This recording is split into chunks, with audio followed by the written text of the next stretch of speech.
ଜୟ ଜଗନ୍ନାଥ ସାଇନା ଓଡ଼ିଆ ଟେକ୍କୁ ଆପଣମାନଙ୍କୁ ସ୍ୱାଗତ। ଦର୍ଶକ ବନ୍ଧୁ, ରାସନ କାର୍ଡ଼ର ହିତାଧିକାରୀମାନଙ୍କ ପାଇଁ ଆସିଲା ଖୁସି ଖବର ଏବଂ ଯେଉଁମାନେ ରାସନ କାର୍ଡ଼ ପାଇନାହାନ୍ତି କିମ୍ବା ପାଇଛନ୍ତି ସେମାନଙ୍କ ପାଇଁ ଆସିଲା ଖୁସି ଖବର। ଯେଉଁମାନେ ରାସନ କାର୍ଡ଼ ପାଇନାହାନ୍ତି, ବର୍ତ୍ତମାନ ନୂଆ ରାସନ କାର୍ଡ଼ ଆବେଦନ ଏଠି ଆରମ୍ଭ ହୋଇଛି। ଏହାକୁ ଆପଣମାନେ ଅନଲାଇନ୍ କିମ୍ବା ଅଫଲାଇନ୍ରେ ଏଠି ଆବେଦନ କରିପାରିବେ। ଏ ଆର୍ଥିକ ବର୍ଷ 2024 ପାଇଁ ବର୍ତ୍ତମାନ ଚାଲୁ ରହିଛି। ଦେଖନ୍ତୁ ଆପଣମାନେ କିପରି ଆବେଦନ କରିବେ ଏବଂ ଏଥିପାଇଁ ଆପଣମାନଙ୍କୁ କେଉଁ ଡକ୍ୟୁମେଣ୍ଟ ନିହାତି ଦରକାର ମୁଁ ଆପଣମାନଙ୍କୁ ଡିଟେଲ୍ସ କହିବି। ବର୍ତ୍ତମାନ ରାଜ୍ୟ ସରକାର ବି ରାସନ କାର୍ଡ଼ ହିତାଧିକାରୀମାନଙ୍କୁ ଚାଉଳ ATM ଦେବା ପାଇଁ ମଧ୍ୟ ଘୋଷଣା କରିଛନ୍ତି। ତେଣୁ ଆପଣମାନେ ଗୋଟିଏ ଦେଶ ଗୋଟିଏ ରାସନ କାର୍ଡ଼ରେ କିପରି ସାମିଲ ହେବେ ମୁଁ ଆପଣଙ୍କୁ କହିବି। ତେଣୁ ଭିଡ଼ିଓଟିକୁ ଆପଣମାନେ ସମ୍ପୂର୍ଣ୍ଣ ରୂପେ ଦେଖନ୍ତୁ। ଚାଲନ୍ତୁ ଦେଖିବା। ଦେଖନ୍ତୁ, ଏଥିରେ ଆପଣମାନଙ୍କୁ ଯଦି ରାସନ କାର୍ଡ଼ ଆବେଦନ କରିବାକୁ ଚାହୁଁଛନ୍ତି ବା এই ଗରିବ କଲ୍ୟାଣ ଯୋଜନାରେ ସାମିଲ ହେବାକୁ ଚାହୁଁଛନ୍ତି, ତାହେଲେ ଆପଣମାନଙ୍କୁ କିଛି ଡକ୍ୟୁମେଣ୍ଟର ଆବଶ୍ୟକତା ରହିଛି। ପ୍ରଥମେ ହେଉଛି ଆଧାର କାର୍ଡ଼ ଦରକାର ଆପଣମାନଙ୍କୁ, ତାପରେ ବ୍ୟାଙ୍କ ପାସବୁକ୍, ତା ସହିତ ଭୋଟର ଆଇ କାର୍ଡ଼ ଏବଂ ଆପଣମାନଙ୍କ ଫ୍ୟାମିଲିର ସମସ୍ତ ମେମ୍ବରମାନଙ୍କ ପାଇଁ ଏଠି ବା ସମସ୍ତଙ୍କ ମେମ୍ବର ଏଠି ଭୋଟର ଆଇ କାର୍ଡ଼ ଦରକାର, ତା ସହିତ ଆଧାର କାର୍ଡ଼ ଦରକାର ଏବଂ ପାସପୋର୍ଟ ସାଇଜ୍ ଫଟୋଗ୍ରାଫ, ତା ସହିତ ଇନକମ୍ ସାର୍ଟିଫିକେଟ୍। ଏ ସମସ୍ତ ଡକ୍ୟୁମେଣ୍ଟ ରେଡ଼ି କଲା ପରେ ଆପଣମାନେ କିପରି ଷ୍ଟେପ୍ ବାଇ ଷ୍ଟେପ୍ ଘରେ ବସି ଆବେଦନ କରିବେ ମୁଁ ଆପଣମାନଙ୍କୁ କହିବି। ତେଣୁ ପ୍ରଥମେ ଆପଣ ଘରର ସମସ୍ତ ଆଧାର କାର୍ଡ଼ ଓ ଭୋଟର କାର୍ଡ଼ ଏକାଠି କରନ୍ତୁ। ଚାଲନ୍ତୁ ଦେଖିବା ଯେ ଆମେ ନିଜ ମୋବାଇଲ ଫୋନରେ ହେଉ, ଘରେ ବସି ବା କମ୍ପ୍ୟୁଟର ହେଉ, ଆମେ କିପରି ଆବେଦନ କରିବା। ଚାଲନ୍ତୁ ଦେଖିବା। ଆମେ ସମସ୍ତେ ଏଠି ମୋବାଇଲ ଫୋନର ବ୍ୟବହାର କରୁଛେ। ତେଣୁ ମୋବାଇଲ ଫୋନର ଏଠି କ୍ରୋମ୍ ବ୍ରାଉଜରରେ ଆପଣମାନେ ସର୍ଚ୍ଚ କରିବେ ଗୁଗଲ୍। ଏଠି ଗୁଗଲର ହୋମ୍ ପେଜ୍ ଆସିବ। ଆପଣମାନେ ଦେଖନ୍ତୁ, ଏଠି ଆପଣ ସର୍ଚ୍ଚ କରିବେ foododisha.in। ତାପରେ ଦେଖନ୍ତୁ, ଏହିପରି ଗୋଟେ ଇଣ୍ଟରଫେସ୍ ଆସିଯିବ। ଦେଖନ୍ତୁ, ଗୋଟିଏ ଦେଶ ଗୋଟିଏ ରାସନ କାର୍ଡ଼ ଏଠି ଆସିଲା। ତେଣୁ ଆପଣମାନେ ଏଠି ଏହାକୁ କ୍ଲୋଜ୍ କରିବେ। ତାପରେ ଦେଖନ୍ତୁ ଆମେ କିପରି ଷ୍ଟେପ୍ ବାଇ ଷ୍ଟେପ୍ ଏଠି ଆବେଦନ କରିବା। ତାପରେ ଦେଖନ୍ତୁ, ଏଠି ଫାଷ୍ଟ ଅପସନ୍ ରହିଛି, କିଛି ଅପସନ୍ ରହିଛି ଏଠି। ତ ଦେଖନ୍ତୁ, ଏଇଠି ଅଛି ଗୋଟେ ଅନଲାଇନ୍ ସର୍ଭିସ୍। ଏହି ଅପସନ୍ ଉପରେ ଆମେ କ୍ଲିକ୍ କରିବା। ତାପରେ ଦେଖନ୍ତୁ, ପ୍ରଥମ ଅପସନ୍ଟି ଆସିଗଲା ସିଟିଜେନ୍ ସର୍ଭିସ୍।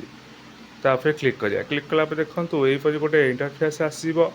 ତାପରେ ଦେଖନ୍ତୁ, ଏଠି ନାଗରିକ ନିମନ୍ତେ ଅନଲାଇନ୍ ସେବା ଏଠି ରହିଛି ଅପସନ୍ଟି। ତା ତଳେ ଅଛି ନୂତନ ରାସନ କାର୍ଡ଼ ପାଇଁ ଅନଲାଇନ୍ ଆବେଦନ କରନ୍ତୁ। ଏଠି ଆମେ କିପରି ନୂଆ ରାସନ କାର୍ଡ଼କୁ ଆବେଦନ କରିପାରିବା ଏଠି ରହିଛି ଅପସନ୍। ତା ସହିତ ଯଦି ଆପଣମାନଙ୍କ ରାସନ କାର୍ଡ଼ ରହିଛି, ନୂତନ ମେମ୍ବରକୁ ଆପଣମାନେ କିପରି ଆଡ଼୍ କରିପାରିବେ।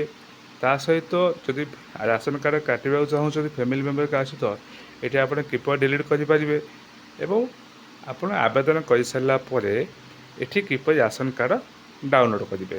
ତା ସହିତ ଏଠି ଟ୍ରାନ୍ସଫର୍ ଅଫ୍ ମେମ୍ବର ଆଉ ଟ୍ରାନ୍ସଫର୍ ଅଫ୍ ଫ୍ୟାମିଲି, ଯଦି ଆପଣ କୌଣସି ବା ଆଡ୍ରେସ୍ ଚେଞ୍ଜ କରୁଛନ୍ତି, ଗୋଟେ ଜାଗାରେ ଅନ୍ୟ ଜାଗାକୁ ଯାଉଛନ୍ତି, ଏଠି ମଧ୍ୟ ଅପସନ୍ ରହିଛି। ତ ବର୍ତ୍ତମାନ ଆଜି ଆମେ ଶିଖିବା ଯେ ଆପଣମାନେ କିପରି ଘରେ ବସି ନୂଆ ରାସନ କାର୍ଡ଼କୁ ଏଠି ଆବେଦନ କରିପାରିବେ। ତେଣୁ ପ୍ରଥମ ଅପସନ୍ଟି ରହିଛି ଆପ୍ଲାଏ ଫର୍ ନ୍ୟୁ କାର୍ଡ଼। ଏଠି ଆପଣ କ୍ଲିକ୍ କରିବେ। ଦେଖନ୍ତୁ, ଏହିପରି ଗୋଟେ ପେଜ୍ ଆସିଯିବ। ଦେଖନ୍ତୁ, ଏହିପରି ଗୋଟେ ଇଣ୍ଟରଫେସ୍ ଆସିଲା। ତେଣୁ ଏଠି ପ୍ରଥମେ ଆମେ କ'ଣ କରିବା, ଆମର ଟୋଟାଲ୍ ଆଡ୍ରେସ୍ ପ୍ରୁଫ୍ ଏଠି ଦେବା। ଦେଖନ୍ତୁ, ନିଜ ଡିଷ୍ଟ୍ରିକ୍ଟ ଏଠି ଚୁଜ୍ କରିବ। ତ ସମସ୍ତ ସଠିକ୍ ଭାବରେ ଆପଣମାନେ ଚୁଜ୍ କରିବେ। ଦେଖନ୍ତୁ, ନିଜ ଡିଷ୍ଟ୍ରିକ୍ଟ ଅନୁସାରେ ମୋର ଡିଷ୍ଟ୍ରିକ୍ଟ ହେଉଛି ଗଜପତି। ତ ମୁଁ ଗଜପତି କ୍ଲିକ୍ କଲି। ଏଇଟା କେଉଁ ବ୍ଲକ, ଦେଖନ୍ତୁ ଏଠି ମୁଁ ମୋହନା ବ୍ଲକ ଚୁଜ୍ କଲି। ତା ସହିତ ଏଠି ୱାର୍ଡ଼ ଜିପି ଆଡ଼ବା ଏବଂ ଏଠି ଭିଲେଜ୍ ମୁଁ ଚୁଜ୍ କଲି। ତା ସହିତ ଏଠି ଆମର ଦେଲି ପ୍ଲଟ୍ ନମ୍ବର, ଆମର ଏଠି ପ୍ଲଟ୍ ନମ୍ବର ଦେବେ ଆପଣ।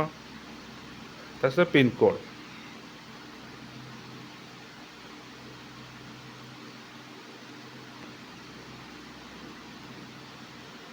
ଯଦି ଆପଣମାନଙ୍କର ଆଡ୍ରେସ୍ ଠିକ୍ ରହିଛି ତାହେଲେ ଚେକ୍ କରିଦିଅନ୍ତୁ। ତାପରେ ଯଦି ଆପଣମାନେ ପ୍ରେଜେଣ୍ଟ ଆଡ୍ରେସ୍ ପରମାନେଣ୍ଟ ସେମ୍ ଅଛି, ଏଠି ଆପଣ କ୍ଲିକ୍ କରିଦିଅନ୍ତୁ। ଏହିପରି ଗୋଟେ ଇଣ୍ଟରଫେସ୍ ଆସିଲା। ଦେଖନ୍ତୁ, ତାପରେ କ'ଣ କରିବେ, ଆପଣମାନେ ସେଇ ଆଡ୍ରେସ୍ରେ କେତେ ଦିନ ହେଲା ରହିଆସୁଛନ୍ତି। ମୁଁ ଏଠି 20 ଇୟର୍ସ ହେଲା ରହିଆସୁଅଛି। ତେଣୁ ଏଠି 20 କରିଦେବା ଏବଂ 00 ଏଠି ପକାଇଦେବା। और 5 मंथ तापर आप कौन करेंगे ए समस्त फिलअप कलापर देखो नेक्स्ट ऑप्शन आठी आप नेक्स्ट ऑप्शन को ये क्लिक करेंगे तापर देखो आसीगला राशन कार्ड आउ ईपीएफ डिटेल्स आप देवे आप कौ टाइप राशन कार्ड अप्लाई कर देखो ये बीपीएल आप क्लिक करेंगे ता सहित ये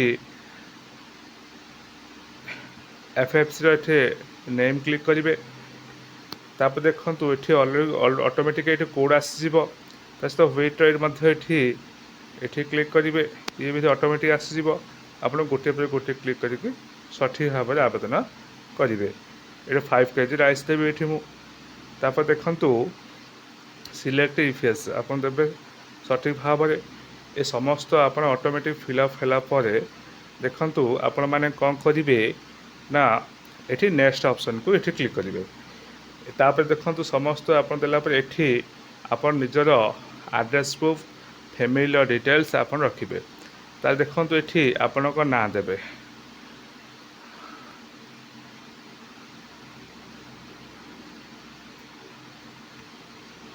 तापर देखो ये जेंडर क्लिक कले तापर डेट ऑफ बर्थ आपण मैंने निजर आधार कार्ड अनुसार डेट ऑफ बर्थ क्लिक कले ता सहित फैमिली मेंबर बा रिलेशन विथ एल्डर लेडी आमर आपणकर घर समस्त वयस्क लोकों सहित ये जो लोकों संपर्क कौन ये माँ अच्छी ये मदर करदेली तापर देखु से लोक जहाँ अप्लाई कर आप कौन करेंगे ना ये भोटर आई कार्ड नंबर देवे सहित आधार कार्ड ही नंबर देवे ये तापर देखु ये समस्त क्लिक कलापर देखु ये बापा ना आदि आप बहित स्पाउस नहीं देले ये समस्त मेम्बर बा आपणकर फैमिली मेम्बर डिटेल्स सेव करेंगे आपण घर जिते जन भी अच्छा समस्त डिटेल्स ये सेव करेंगे समस्त Aadhaar card date of birth and voter card save करेंगे तापर आपण मैंने कौन करेंगे ये जी फैमिली जहाँ ना आप आवेदन कर क्लिक करेंगे प्रथम ऑप्शन जहाँ देते तापर देखो ये गोटे नेक्स्ट ऑप्शन रहा ये नेक्स्ट ऑप्शन को आप मैंने कौन करेंगे ये क्लिक करेंगे तेणु ये फैमिली मेंबर आपण मैंने सठिक देवा निहात दरकार ना आपन राशन कार्ड टी कटि जापे तापर देखु ये आसीगला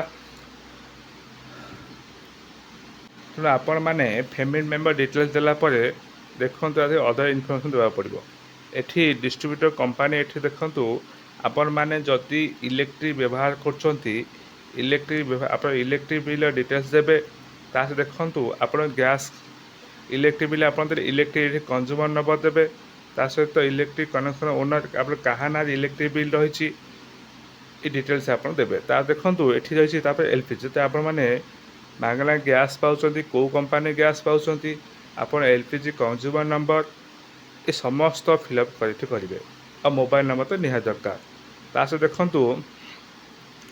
तापर ये आपण मानू ये बैंक डिटेल्स देवे आईएफएससी कोड ता सहित अकाउंट नंबर एवं अकाउंट होल्डर ये समस्त देलापर ये आपण मैंने कौन करेंगे सेव करेंगे तापर ऑटोमेटिक से आवेदन हो गला आपण को 7 दिन अपेक्षा करने को पड़ो तापर देखिए आपण मानक राशन कार्ड केते दूर आगे आपण मैंने स्टाटस देखिपारे केमती स्टाटस देखिए मुझे आपण मानक कहबी एवं राशन कार्ड आवेदन हो सारापर आपण अप्रूव होगापर आपण राशन कार्ड किपर डाउनलोड करेंगे मुझे आपन डिटेल्स कहबी तेणु आपण मैंने गोटे सप्ताह वेट कला देखु ये आसब जे डाउनलोड राशन कार्ड ये आप क्लिक करेंगे